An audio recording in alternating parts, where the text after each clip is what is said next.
तरावी पढ़ के वो सोए तो शहरी से ना 1-2 घंटा पहले एक शख्स ने उनके दरवाजे पे दस्तक दी। तो उनके साहिबजादे थे, उन्होंने बुखारी की शरह लिखी, बहुत बड़े आलिम थे, शार बुखारी सैयद महमूद रजवी साहब रहमतुल्लाह अलैह। रजवी साहब ने उठ के दरवाजा खोला तो एक बंदा कहने लगा, सैयद साहब है, पाकिस्तान के सबसे बड़े मुफ्ती थे वो, सैयद अबुल बरकात शाह साहब, बहुत बड़े, सचमुच में बहुत बड़े थे हर लिहाज से, आला हजरत फाजिल बरेलवी के खलीफा थे, सैयद थे।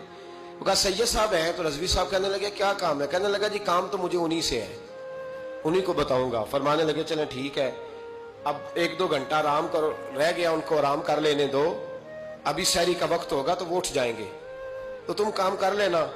कहने लगा यार अभी मिल जाते तो चलो ठीक था। इतनी देर में सैयद साहब की आंख खुल गई, सुन लिया कि मुझे बुला रहा है, करीब ही आप सोए हुए थे, उठ के तशरीफ लाए। फरमाया हाँ बेटा बताओ कैसे आए? कहने लगा उसने एक मसला पूछना था। फरमाया पूछो।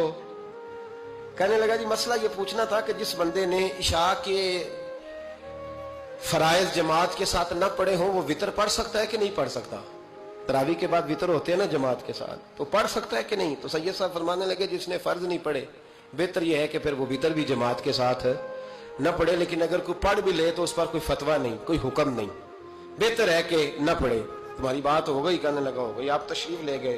अल्लामा रज़वी साहब कहते हैं हजरत साहब अंदर चले गए तो मुझे उस बंदे पे बड़ा गुस्सा आया। मैंने उसको कहा कि कौन सी क़यामत आने वाली थी अगर तू ये सवाल फजर में पूछ लेता था? क्या मसला था?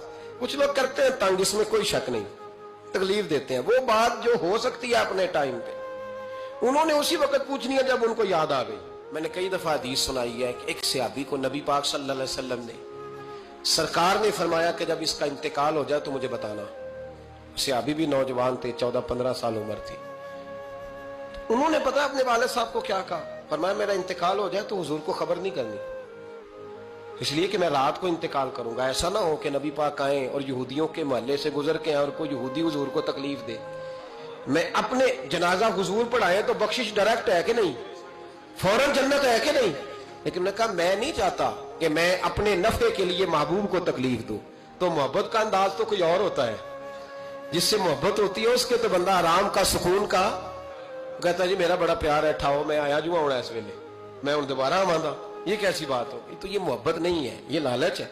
बहरहाल ये बात अर्ज करने जा रहा हूं, मैं मजमून पर रहता हूं, मजमून को समझिएगा। सैयद साहब कहते हैं वो बंदा जब जाने लगा तो मैंने उसको कहा, मैंने कहा यार तू सवेरे पूछ लेता, क्या हर्ज था, सुबह पूछ लेता।